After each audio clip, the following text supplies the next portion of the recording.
Tu es probablement coincé dans exactement cette boucle en ce moment. Est-ce que je prends le Galaxy S25 Ultra aujourd'hui ou j'attends un mois pour le S26 Ultra? Si c'est toi, cette vidéo est faite pour toi. Je ne suis pas là pour faire le buzz sur les spécifications, je suis là pour lever chaque doute afin que tu puisses vraiment décider et passer à autre chose.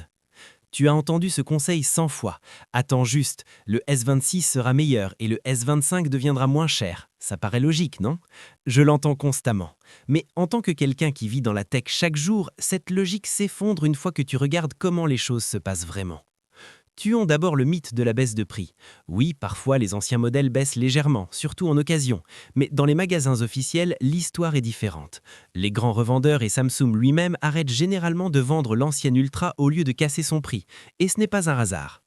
Le problème plus important, c'est à quel point ton expérience quotidienne change peu d'une année à l'autre. Les téléphones Ultra font déjà presque tout extrêmement bien.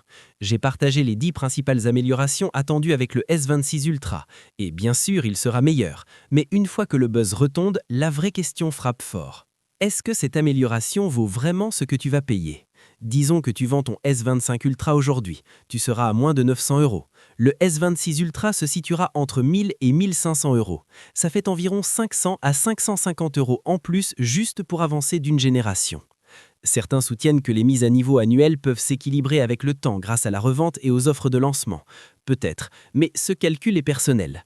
Même si ça marche, demande-toi ce que ces 500 à 550 € t'achètent vraiment dans l'utilisation quotidienne.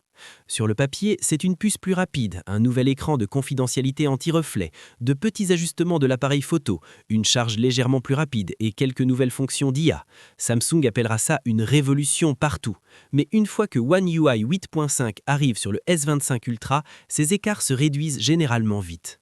Il y a aussi la réalité dont personne ne parle. Tu ne fais pas que payer 50 € par mois. Tu poses plus de 1000 € d'avance, tu transfères tes données, puis tu dois gérer la vente de ton ancien téléphone. Annonces, offres au rabais, rendez-vous ou accepter moins dans une boutique. Cet effort a un coût. J'y suis passé moi-même. Avant que les marques ne commencent à me prêter des appareils, je faisais les mises à niveau avec mon propre argent.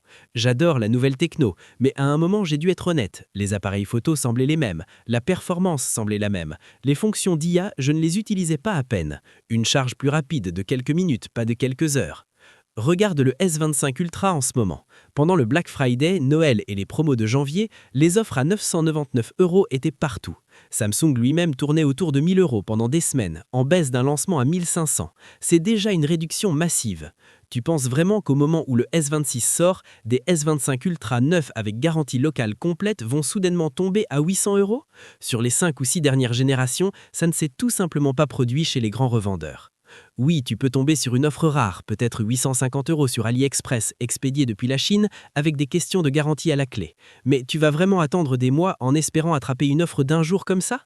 Les marchés d'occasion sont différents. Quand un nouvel Ultra sort, l'offre explose et les prix chutent plus fort. Et ce n'est pas un truc propre à Samsung, c'est pareil avec les iPhones, les Xiaomi Ultra, tous.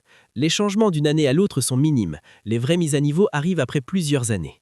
Si tu es sur un S22 Ultra, un S23 Ultra ou un téléphone de 3 à 4 ans, c'est différent. L'usure de la batterie, la vitesse de chargement et les améliorations d'écran comptent vraiment là.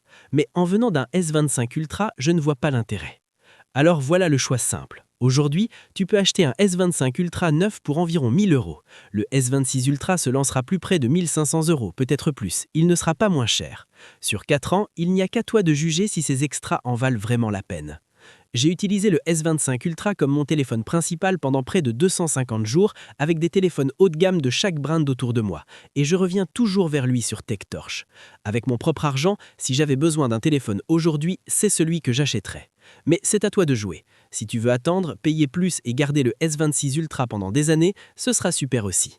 Dis-moi depuis quel téléphone tu fais la mise à niveau. Mets un like et abonne-toi à TechTorch pour des tests du S26 Ultra, de One UI 8.5 et de vraies comparaisons.